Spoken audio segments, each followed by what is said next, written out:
Football has a strange way of exposing every fear a country has been trying to bury. And in the summer of 2026, no nation understood that better than Brazil. Because for 90 minutes under the lights of MetLife Stadium, on the opening night of a World Cup they were supposed to dominate, Brazil looked exactly like every doubter said they would look. Slow, predictable, vulnerable. The final score said 1-1.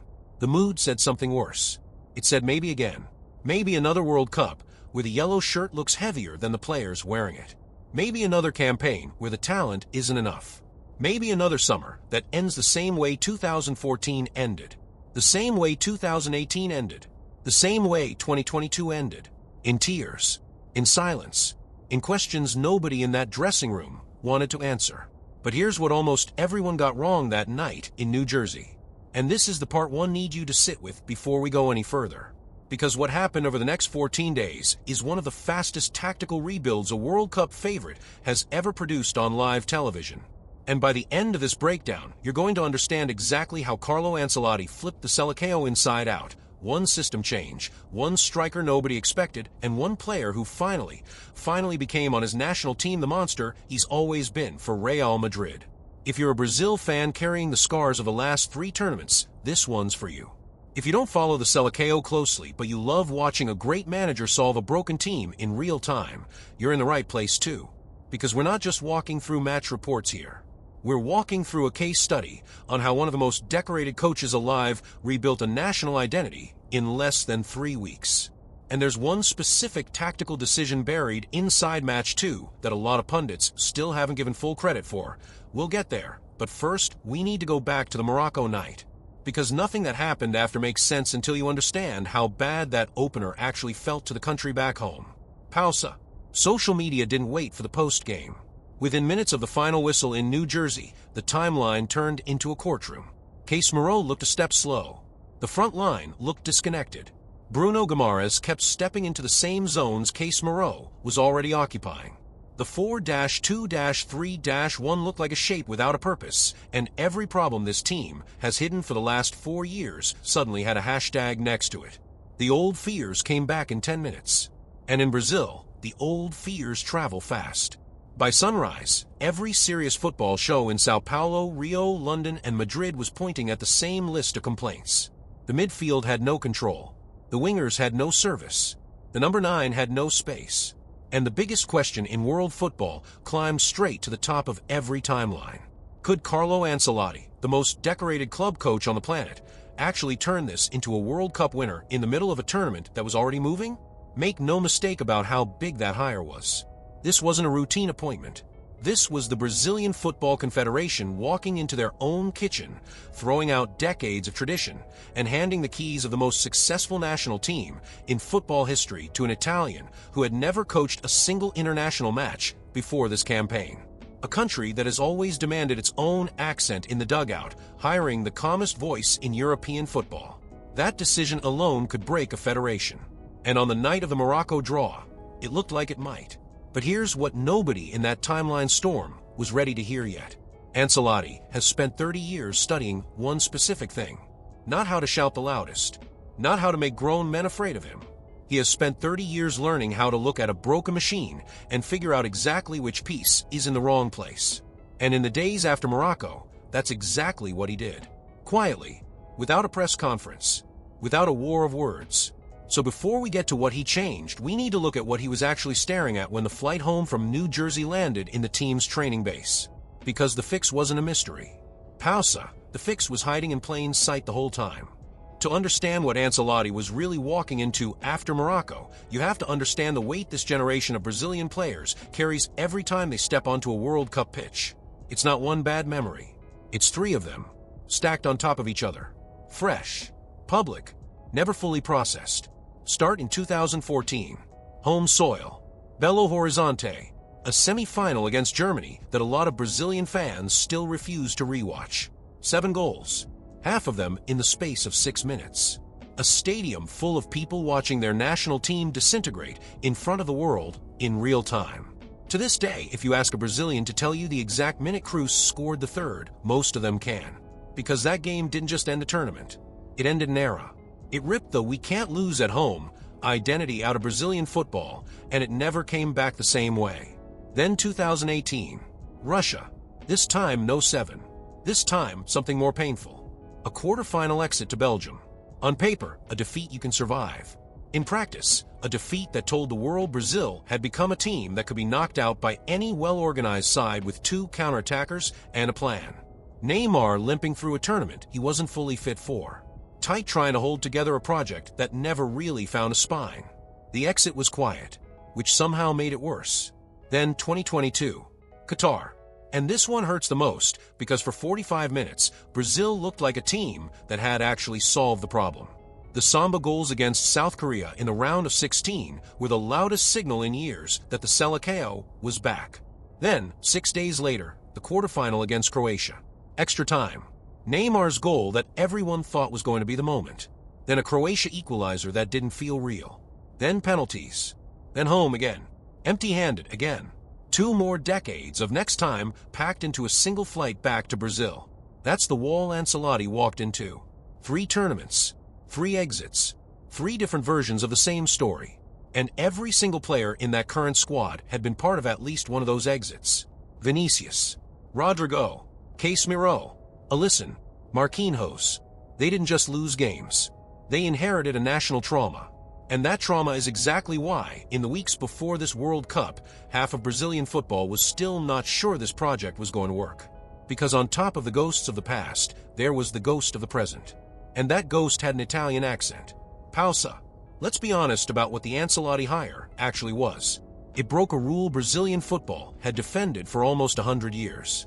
Every previous World Cup winning coach for the Seleção had been Brazilian. Every single one. From Fiola in 58, to Zagallo in 70, to Pereira in 94, to Felipao in 2002. The idea of a foreigner sitting in that dugout during a World Cup was, until this cycle, close to unthinkable. And plenty of voices said so out loud. Ex-players on TV panels. Federation members off the record. Talk radio in every state. The complaint was always some version of the same line. He doesn't understand our football. He doesn't understand our players. He doesn't understand what this shirt means. And then the man actually got to camp, and the doubts got louder, not quieter. Because in the pre-tournament friendlies, Brazil didn't look convincing. The build-up was slow. The pressing was inconsistent. The fullbacks were caught in transition. A lot of the same problems that would show up against Morocco were already visible in training camp footage that leaked to the press. And every one of those signs was used immediately as evidence that the experiment wasn't going to work. A 65-year-old European tactician with no national team pedigree, taking the most famous shirt in football into a tournament everyone was picking Argentina and France to win. In the 2 weeks before kickoff, if you searched Ancelotti Brazil on any social feed, half of the top results were memes. So when Morocco held the Seleção to that draw in New Jersey, it wasn't just a bad result. It was a confirmation. In the mind of every fan who had spent the last 12 months saying this hire was going to backfire, the opener felt like the receipt. Told you so. Same team. Same problems. Same ending coming. And this is the part most of the reaction videos got wrong. Because what the entire timeline was reading as the beginning of another Brazilian collapse was actually something completely different. It was the last night of the old version of this team. Nobody watching that game knew it yet, but the reset was already underway inside the coaching staff hotel. And to understand what Ancelotti did next, you have to understand the man himself. Because the story of how he became the calmest, most trusted voice in European dressing rooms is not the story most casual fans think it is. Pausa. It's stranger than that. And it explains everything that came next. Because before Carlo Ancelotti was the man Brazilian talk radio wanted to blame for a draw against Morocco, he was a 20-year-old midfielder in Parma trying to break into a Serie A that had no interest in patient thinkers. Before he was the calmest voice on any European bench, he was a player who literally had to teach himself how to survive on a field where he was slower than everyone around him. He got into the AC Milan side of the late 80s, not because he was athletic. He got there because he read the game 2 seconds faster than every player next to him. And the man he read the game next to was Arrigo Sacchi, the most obsessive tactical brain of that era of Italian football. That's where Ancelotti started building the operating system he still uses today. Because Sacchi taught him something almost every Brazilian critic misunderstood about him this year. Discipline, zone, structure. But then after Sacchi, Ancelotti worked around a totally different philosophy under Fabio Capello. Zone marking, but with harder aggression. Then he watched Cruyff's Barcelona from close range. Then he studied under Trapattoni. This isn't a footnote. This is the actual reason he doesn't panic when a team looks broken after game one. Because he has been a student of 5 different systems at the highest level of the sport, and he understands one thing better than almost any coach alive. There is no perfect system. There's only the system that fits the players in the room this week. Pausa. Now, check the resume the Brazilian Federation was staring at when they signed him. 5 Champions League titles. Nobody else in football history has 5. Not Guardiola. Not Klopp. Not Zidane. Not Mourinho. Only Ancelotti. League titles in 5 different countries. Italy with Milan. England with Chelsea. France with PSG. Germany with Bayern. Spain with Real Madrid. Not one other manager in the history of the sport has done that. Over 30 major trophies. 2 decades of managing dressing rooms full of Ballon d'Or winners, Ronaldo, Cristiano, Ibrahimovic, Benzema, Modric, Vinícius Júnior. He has walked into every superstar culture in modern football and turned it into a team that plays for each other. And that last name on that list, Vinícius Júnior, is a big part of why the Brazilian Federation made the call in the first place. But we'll come back to him. Because before we can get to how Ancelotti fixed the Seleção in match 2, you need to see the proof that got buried under his own resume. And this is the part almost every recap of his career skips. Because there is a specific version of Carlo Ancelotti that Real Madrid supporters have seen twice, and that Brazilian fans had never been shown before this tournament. The version that walks into a dressing room in the middle of a broken season and quietly resets it in 3 weeks. The most famous version of that story is Real Madrid, 2021 into 2022. He walked into a team a lot of people had written off. Post-Zidane, post-Ramos, aging spine, and in one season he won La Liga and the Champions League. Not because he brought in new signings, because he reread the same players. He moved Modric into different pockets of the pitch. He gave Vinícius Júnior the freedom on the left that Zidane had never fully committed to. He rebuilt Benzema's confidence to the point that Karim went home with the Ballon d'Or. That squad wasn't better than the year before. It was better understood by its own coach. And that is exactly the pattern that was about to repeat itself for the Seleção in the days between Morocco and match 2. There's a piece of this story that has almost nothing to do with tactics and everything to do with why the players in that dressing room were actually going to listen to him. Because Ancelotti is not the coach who yells at the team bus. He is not the coach who breaks tables at halftime. He is famously the opposite. Zidane called him the coach who lets you feel like a man. Modric, who has now played under 7 different top-level managers, said publicly during the 2022 Champions League run that Ancelotti is the only coach he has ever met who adjusts the system to the players, not the players to the system. That last line is not a compliment. It is a scouting report. And in the 72 hours after Morocco, Ancelotti was about to prove why it's the most dangerous line ever written about him. Because the fix, when it came, was not going to be a lecture. It was not going to be a fine. It was not going to be a public shakeup. It was going to be a formation change nobody outside that hotel saw coming, and one striker call that even his own staff wasn't sure about.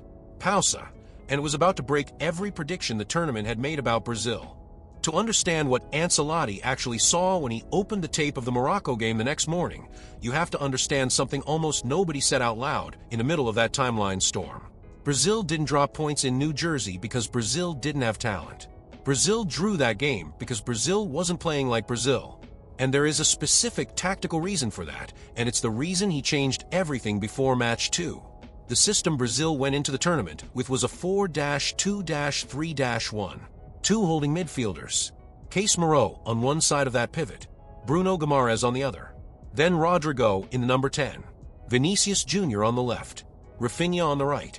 Igor Thiago as the lone striker up top. On paper, that shape is fine.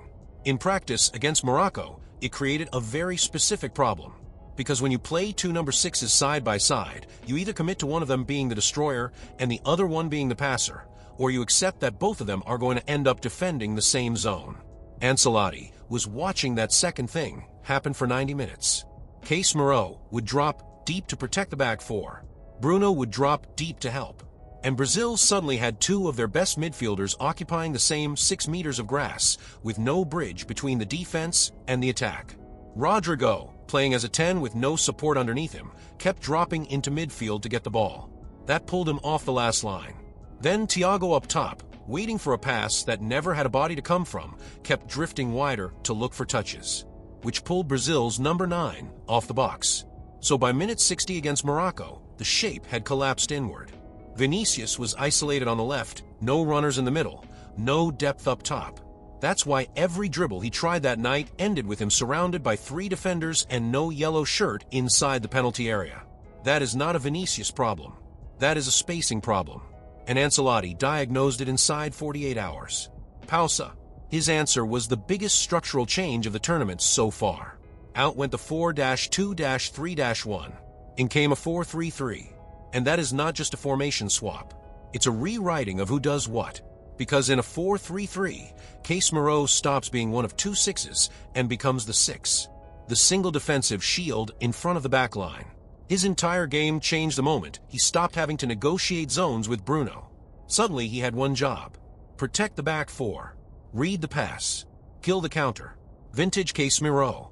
The Casemiro that won 5 Champions Leagues with Real Madrid. Then Bruno Guimarães moved into a completely different role. Instead of sharing defensive responsibility with Casemiro, he became one of the 2 8s ahead of him. He was now allowed to actually push forward, actually receive the ball facing goal, actually break lines with his passing, which, if you've watched Bruno at Newcastle, is exactly the version of him that changes games. Next to Bruno, Ancelotti put Lucas Paqueta.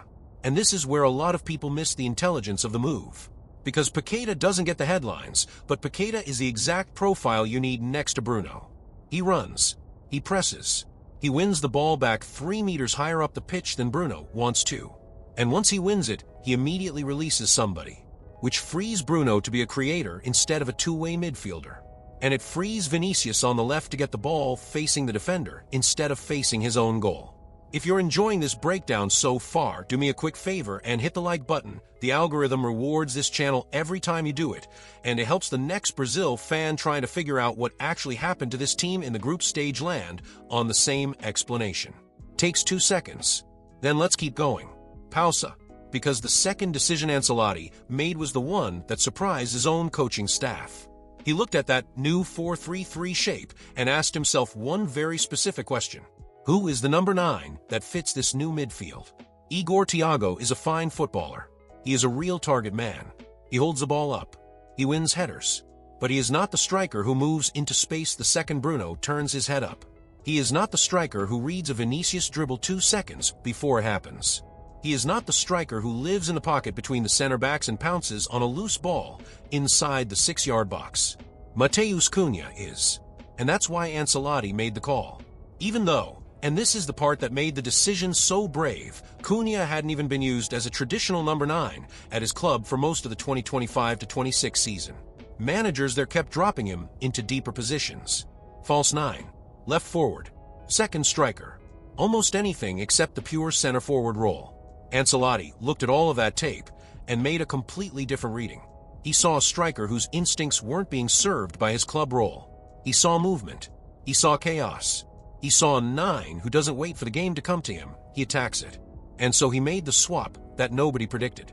Igor Thiago out, Matheus Cunha in. Pausa. And within 45 minutes of the next match, that call was going to look like the best tactical decision of the group stage. Match 2 of the tournament. Brazil versus Haiti. Philadelphia. The stakes of a game like this, on paper, look uneven. On the ground, they were suffocating. Because Haiti wasn't the problem. The pressure was. Brazil had 90 minutes to prove Ancelotti actually knew what he was doing, and a 90-year-old Brazilian football tradition to protect.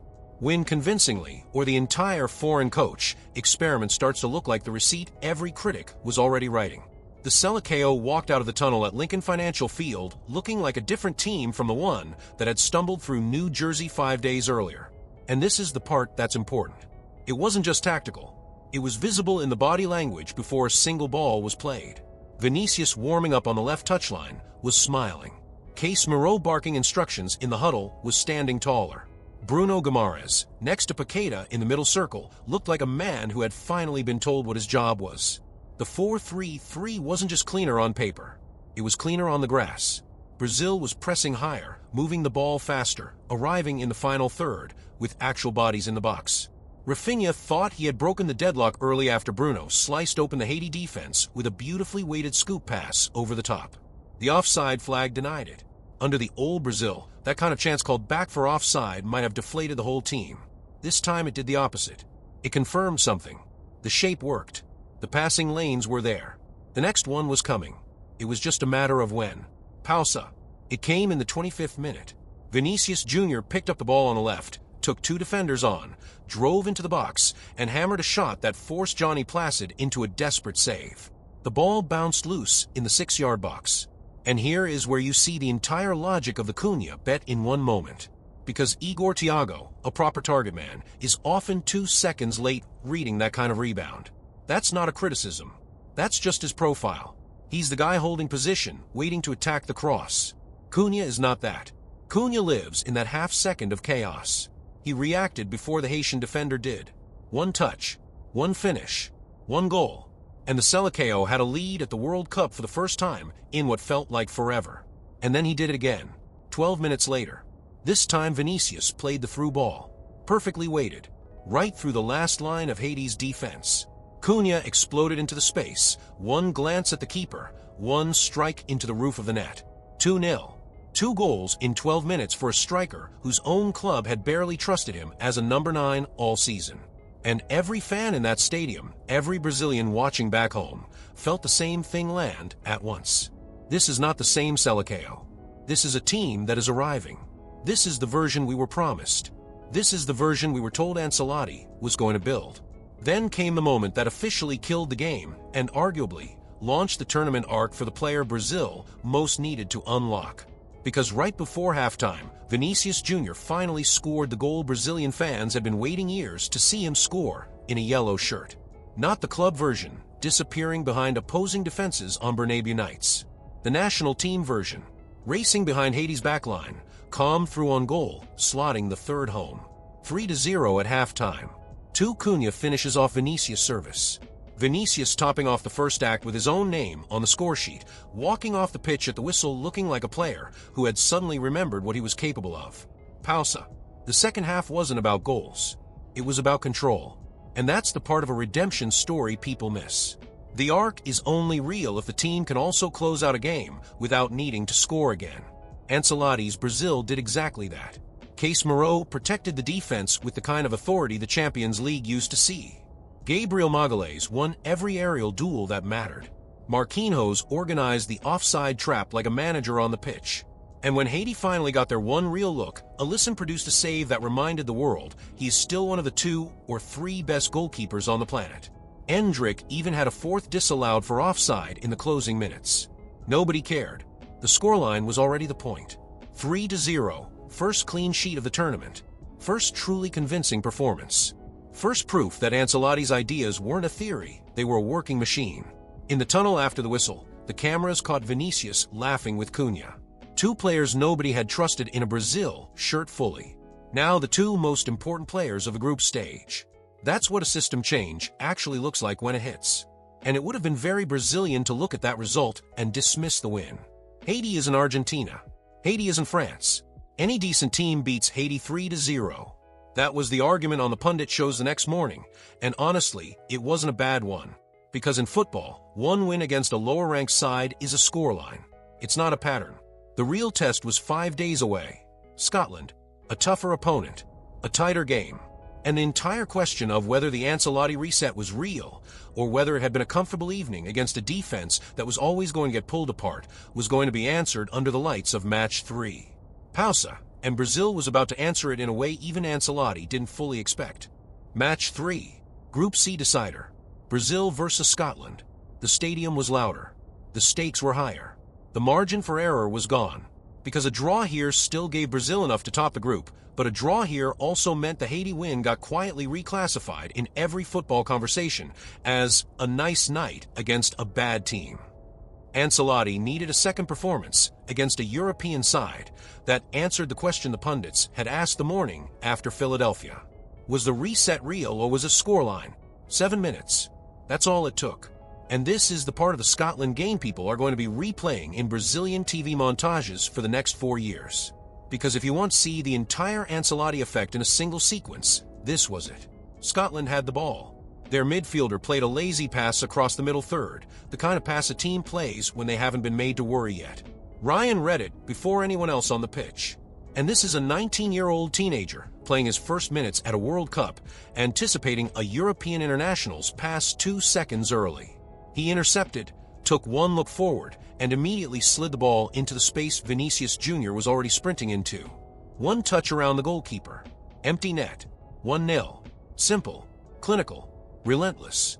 Pausa. And in the space of 7 minutes, everything the doubters had said about the Haiti win, the level, the opposition, the fluke, got quietly demolished. Because this wasn't Haiti. This was Scotland. This was a team that had defended for their lives in qualifying, that had come into this tournament under Steve Clarke with a clear plan to sit deep, absorb pressure, and hit on the break. That is exactly the kind of low block Brazil had been struggling to break down for years. And Brazil ripped it open inside the opening 10 minutes without breaking a sweat. And they didn't stop. Every attack after that first goal carried purpose. Every transition looked rehearsed. Every yellow shirt understood exactly where he needed to be. Shortly before halftime, Bruno Guimarães floated a beautiful cross toward the far post. Waiting there, inevitable, at this point, Vinícius Júnior. Another perfect finish.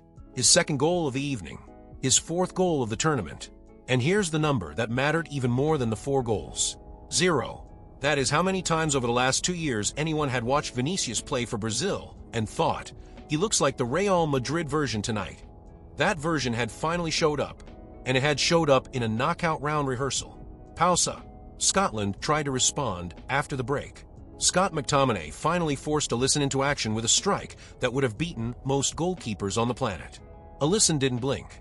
He calmly reminded everyone why some of the best coaches in world football have publicly called him the best keeper alive. That save mattered more than the scoreline suggested, because the Alisson stop closed a window. It told Scotland, even your best attempt isn't going to change this game. And once a team realizes that, the resistance breaks. 2 minutes later, Brazil struck again. Matheus Cunha received the ball inside the box, rounded Angus Gunn, and calmly finished. 3 goals in 3 matches for a striker whose own club had almost never trusted him as a number 9. 3 World Cup appearances. 2 full starts. 3 finishes. Cold. Clinical. Exactly the profile Ancelotti had seen when he made the swap. And then came the moment that told you the tournament had reached its next phase. Because when Neymar stepped onto the pitch that night, it wasn't as the savior. It wasn't as the man who had to carry the country. It was as a substitute in a game that was already won, coming on to add experience to a team that no longer needed his miracles to survive. His first international appearance in 3 years. And the reaction inside the stadium wasn't panic. It wasn't relief. It was calm celebration. Because for the first time since 2014, Brazil didn't need Neymar to be Neymar. Brazil needed Neymar to be part of a squad. That is a different kind of team. The whistle blew. 3-0 again. Second consecutive victory. Second consecutive clean sheet. 6 goals scored across 2 games. 0 conceded. Group winners. Ancelotti walked off the pitch that night with the exact grin anyone who has watched him for the last 30 years recognizes. It's the grin of a man who has been through this process at every club he has ever managed. Doubt. Diagnosis. Adjustment. Vindication. It never surprises him. It only surprises the country that hired him. But the real story of that night wasn't in the scoreline. It was on Vinícius Júnior's face during his post-match interview when he told a reporter, "I am at my best physically, technically, and mentally." Because that sentence isn't a quote. That's a diagnosis. And it's the diagnosis Brazilian football has been waiting for since the day Vinícius left Flamengo. Pausa, which is why the next chapter of this story isn't really about a formation. It's about a person. And it's the biggest single reason this tournament might end with a 6th star. Because before Ancelotti got to the Seleção, Vinícius Júnior was living inside one of the strangest contradictions in modern football. At club level, he was unstoppable. Night after night, he was destroying Europe's best defenders. He was winning Champions Leagues. He was deciding La Liga titles. He was carrying Real Madrid through the biggest matches on the calendar. And then, whenever he pulled on the yellow shirt, something visibly changed. The freedom disappeared. The confidence faded. The The player who terrified Bernabeu opponents suddenly looked like a man carrying the weight of an entire nation on his shoulders, playing in a system that never quite matched the way he wanted to move. Brazilian supporters kept asking the same question over and over. Why can't we see the Real Madrid version of Vinícius in a Brazil shirt? For 4 years, that question had no clean answer. Some blamed him. Some blamed the previous coach. Some blamed the pressure of the number 10 shirt after Neymar's decline. And the more that debate spun in the media, the tighter Vinícius looked when he actually stepped onto the pitch for the Seleção. Now, in the middle of this World Cup, the answer looks almost embarrassingly obvious. He simply needed the manager who understood him better than any other coach in world football. Because nobody knows Vinícius Júnior the way CARLO Ancelotti knows him. For 4 unforgettable years at Real Madrid, Ancelotti didn't try to change him. He unlocked him. He never asked Vinícius to become a different player. He never asked him to defend more like Karim Benzema wanted him to. He never asked him to rotate positions like a European tactician might have. He simply put Vinícius in positions where his instincts could take over, and then he protected him from anyone who told him to play differently. The instructions inside that Real Madrid dressing room were famously simple. Stay wide. Attack defenders one-on-one. Run into space. Trust your speed. Trust your creativity. Trust yourself. That is not a coaching plan. That is a permission slip. And it turned Vinícius Júnior from a promising winger with mistakes in his final ball into one of the 2 or 3 most feared attackers on the planet. Now, in the summer of 2026, Brazil are doing exactly the same thing. And the difference has been breathtaking. Let's put the numbers on the table. Against Morocco, in the game everyone remembers as a disappointment, Vinícius still rescued Brazil with a brilliant equalizer that stopped the group from spiraling. Against Haiti, he scored 1, assisted twice, and terrorized their back line from the first whistle to the last. Against Scotland, he scored twice, including the 7-minute opener that broke the low block. For goals, 1 assist, 3 matches. He is currently the most productive attacker in the entire tournament heading into the knockout rounds. But numbers only tell half the story here. Because what makes this Vinícius so dangerous isn't the goals. It's that for the first time in years, Brazil's attack actually revolves around him. Not in a bad way. Not because he's selfish. Not because every ball is forced into his feet. It's because every teammate on the pitch understands one thing. Every run he makes creates space for somebody else. Every dribble he starts forces panic in the defense. Every acceleration changes the shape of the opposition. Cunha's runs into the box work because Vinícius is dragging the center back with him. Bruno's line-breaking passes land because the entire defense has shifted 5 meters to close down the left touchline. When Vinícius is Vinícius, the whole Brazilian attack becomes math the other team can't solve. That is not a wide forward. That is a heartbeat. But maybe the biggest difference in this version of Vinícius isn't tactical at all. It's psychological. Because after the Haiti win, in the middle of the mixed zone, he told a reporter one specific sentence. "I am at my best physically, technically, and mentally." That is not a stat line. That is a self-diagnosis you can only give when you know it's true. And if you watch him play now, you can see it. The hesitation before he takes the first defender on has disappeared. The smile after a shot goes in has returned. The little glance to the bench for reassurance is gone. He no longer looks like a player trying to prove himself to a country. He looks like a player who has finally accepted that the country needs him. There is a very specific stillness in the eyes of a footballer who has stopped auditioning. Vinícius has that stillness now. Pausa. And this is where I need you to do something quick. If you've made it this far into the breakdown, you already know this channel is going to be here for every single knockout round match of this tournament. Every tactical shift, every substitution, every story that actually matters will be first on it. If you want to be here when Brazil either lifts this trophy or gets stopped short of it, hit that subscribe button and ring the bell. Because the next chapter of this story is coming fast, and you are not going to want to miss the way it plays out. Now let's keep going. Because Vinícius is only the front of this team. The engine is somewhere else entirely. Because if Vinícius Júnior is the heartbeat of this Brazil, Bruno Guimarães is quietly the engine. And this is the part of a story you're not going to see on many highlight reels because it doesn't announce itself. The headlines all belong to the goal scorers, but every great team in the history of this sport has had one specific player who controls the rhythm. Someone who decides when the game speeds up. Someone who decides when the game slows down. Someone who reads the tempo of 90 minutes the way a conductor reads a symphony. On this Brazil, That man is Bruno Guimarães. And most casual fans still don't understand how important he has been. Start with the number that ended the Scotland game. Bruno Guimarães has 3 assists through the group stage. 3 assists in 3 matches. That is not just the leading assist total on the Seleção. That is the leading assist total in the entire tournament so far. Every other creative midfielder in this World Cup, French, Argentine, Spanish, Portuguese, English, is currently trailing him. Against Scotland alone, he produced 2 assists in a single match. And here's the piece of history nobody's really talking about. He became the first Brazilian player since Kaká to record 2 assists in one World Cup match. That name should stop you for a second. Because the last time this happened in a Brazil shirt, we were watching the peak version of one of the most gifted creative midfielders of his generation. Bruno Guimarães just entered that conversation. But statistics barely capture what Bruno is actually doing on the pitch. His vision, his passing range, his intelligence in the pockets between the opposition midfield and backline. Those are the details that don't show up in a highlight package, but decide 60% of the good moments Brazil produces every match. Every dangerous Brazilian attack in this tournament, if you rewind it far enough, seems to begin with him. He's the one turning under pressure. He's the one hitting the switch pass to the opposite flank. He's the one dropping between the center backs to pull a Casemiro pass forward. He's the one arriving late into the half space to become the extra man in the final third. Under the old 4-2-3-1, he was sharing that entire responsibility with Casemiro and getting eaten alive by defensive duties. Under the new 4-3-3, he is finally, fully playing his own game.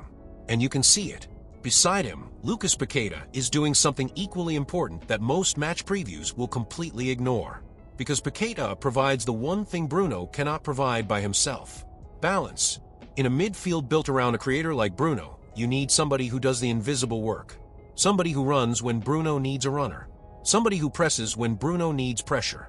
Somebody who recovers possession 3 meters higher up the pitch, so Bruno never has to break sprint speed just to defend. That is Paqueta. He is the reason Bruno gets to play like Bruno. And then quietly, Paqueta also arrives near the opposition penalty area at exactly the right moment. His pre-assist against Haiti was one specific example of this. Not the moment that got highlighted on the sports channels. The moment 2 passes before. The one where he broke a Haitian counterpress by shielding the ball, resetting the attack, and releasing a diagonal run that ended in the sequence Cunha finished. That's a moment 10 out of 10 scouts recognize and 0 out of 10 casual fans notice. But it decided a possession. And in a World Cup, possessions decide games. Football documentaries almost never celebrate players like Paqueta. Managers do. Because managers understand something about the modern game that most fan discourse still misses. In a top-level midfield, the number 8 who does the running is often more valuable than the number 10 who takes the credit. That's why every elite team in the world right now has a Paqueta archetype. Real Madrid had Valverde. Manchester City had De Bruyne balanced by Rodri. Argentina in 2022 had De Paul next to Enzo Fernandez. Ancelotti recognized that Brazil had a version of that archetype in Paqueta, a player who could run, press, recover, and still finish a move, and he built the entire midfield around it. That is why the Bruno Paqueta-Casemiro triangle is the quietest reason this Brazil looks so different. Same 3 names Brazilian fans have been arguing about for the last 2 years. Same players, same club forms, same media coverage. Only now they are in the specific roles their profiles were built for. Casemiro is the anchor. Bruno is the conductor. Paqueta is the runner. And when those 3 roles are respected instead of blended, the entire team ahead of them plays a different sport. Pausa, which is exactly why the second act of this transformation, the part that isn't about attackers at all, might be the most important story of all. Because Casemiro's rebirth in this tournament is the piece of the puzzle nobody in Europe saw coming. Because the story that got told about Casemiro heading into this tournament was not a kind one. 34 years old. Written off by half of European football after 2 rough seasons at Manchester United. Called a shadow of himself on more than one pundit show. Left out of some fan 11 selections for this Brazil squad. On the tactical whiteboards of every football podcast in the world last winter, Casemiro was a player people were quietly ready to retire. The great ones don't disappear when the world starts writing that kind of narrative. The great ones respond. And Ancelotti gave him the one thing he needed to respond. A role that fit again. Because in the old 4-2-3-1, Casemiro was trapped, sharing defensive duties with Bruno. getting caught between two zones, constantly having to make a choice that a 34-year-old body shouldn't have to make anymore. In the new 4-3-3, he doesn't share anything. He is the anchor. One job: break attacks, win duels, protect the back four, kill the counter. And the moment that responsibility became simple again, the Casemiro, who won 5 Champions Leagues with Real Madrid, quietly walked back into the picture. In the last 2 matches, he has led every serious defensive metric on this team. Interceptions, duels won, progressive tackles. The vintage version of him hasn't just returned. He's been the biggest reason the entire block behind him hasn't had to work twice as hard. Sometimes experience doesn't slow a team down. It holds everything together. And that's exactly what Casemiro is doing right now. Behind him stands a center-back partnership that has quietly become one of the most complete duos in the tournament. Gabriel Magalhaes and Marquinhos. One brings physical dominance. The other brings calm leadership. Together, they've built a platform that allows every attacking name on this Brazil to express themselves without fear. And that combination is more rare than most people think. Gabriel has been exceptional, winning aerial battles that would have been 50-50 for the version of this defense 2 years ago. Stepping into midfield with the confidence of a modern ball-playing center-back. Playing progressive passes that immediately launch attacks, the kind of switch balls that used to only come from Casemiro. Every time Gabriel steps forward with the ball at his feet, Brazil essentially gains a numerical advantage in the first phase of build-up, which is why the Seleção has been able to press higher and hold territory for longer in every game since the reset. Next to him, Marquinhos is organizing everything. Every defensive line, every offside trap, every moment of pressure inside the box on a set piece. He speaks. Everyone listens, because Marquinhos has now played in enough international tournaments to know exactly when to hold the line and exactly when to drop. His communication is the reason the offside trap in the Scotland game caught multiple Scottish runners in the first half alone. That is not luck.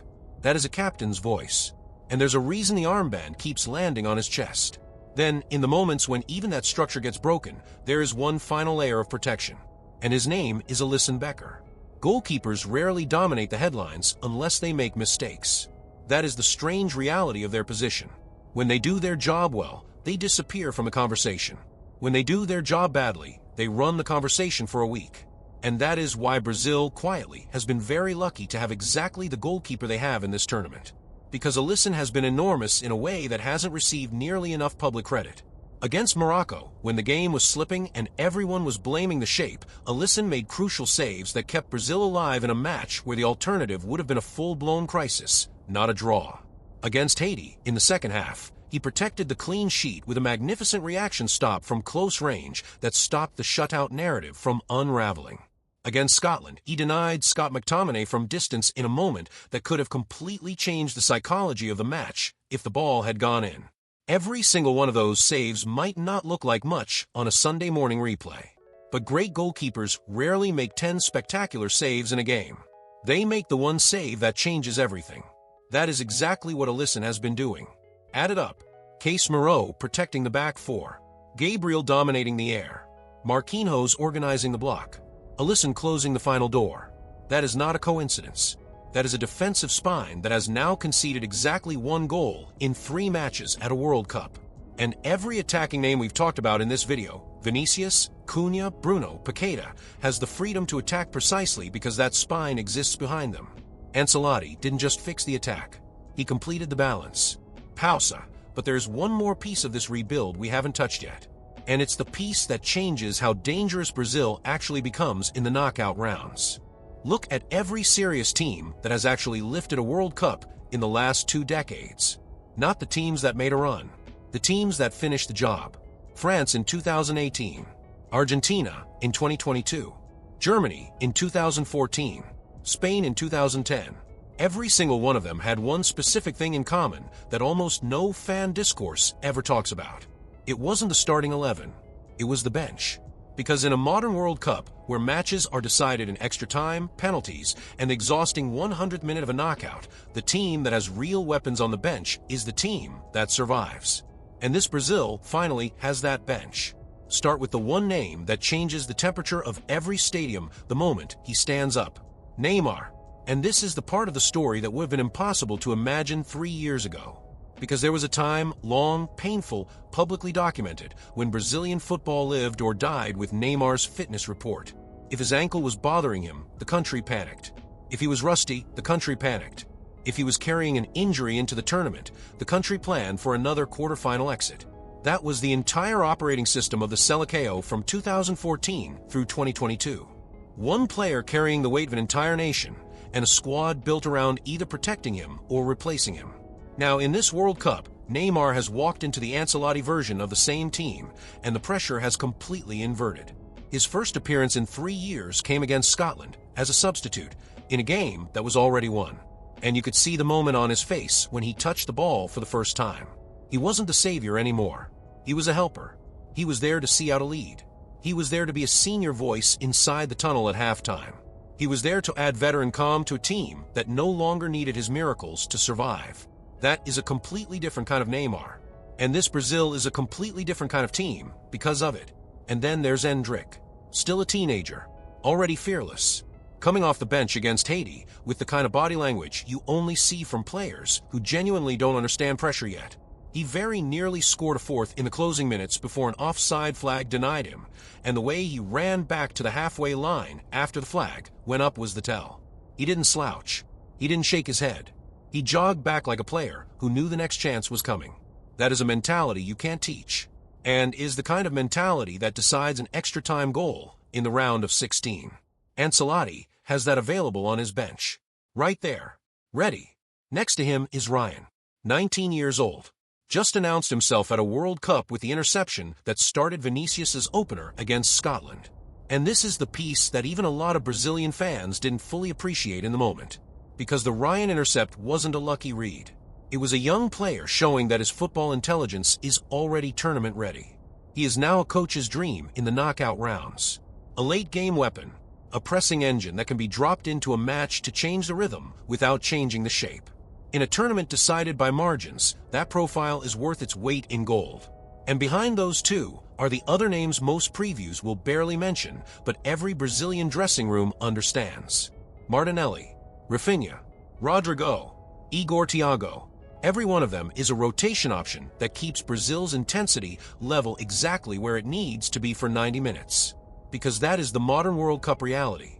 Every substitution now either maintains the tempo or breaks it. And on this Brazil, every substitution maintains it. Every player who comes off the bench understands a role Ancelotti wants him to play the second he touches the ball. Nobody is trying to reinvent themselves in a knockout match. Nobody is playing out of position. Nobody is trying to prove a personal point. That level of clarity is only possible when a coach has actually spent the time to talk to each player individually about what they are and what they're not in this specific team. That's the piece that ties the entire rebuild together. For the first time in a long, long time, Brazil don't rely on one superstar. They rely on an entire football family. And maybe that's what makes them so dangerous now. Because the teams that usually win World Cups aren't the ones with the flashiest starting 11. They're the ones with the deepest belief in each other. France in 2018 had it. Spain in 2010 had it.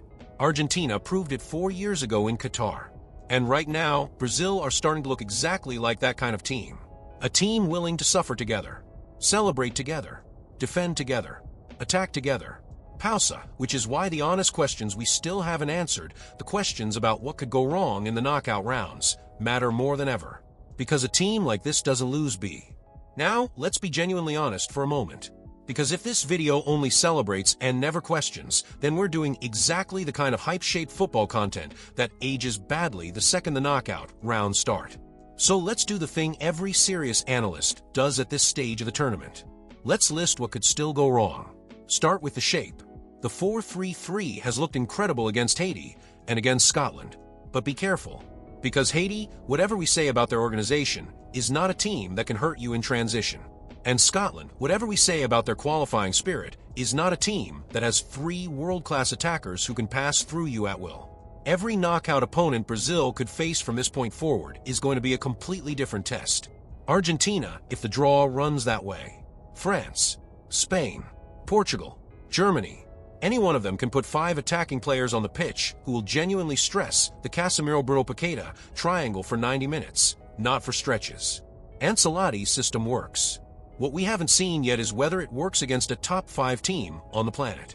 That question is real, and it's coming. Then there's the individual concern nobody wants to say out loud. Casemiro is 34 years old.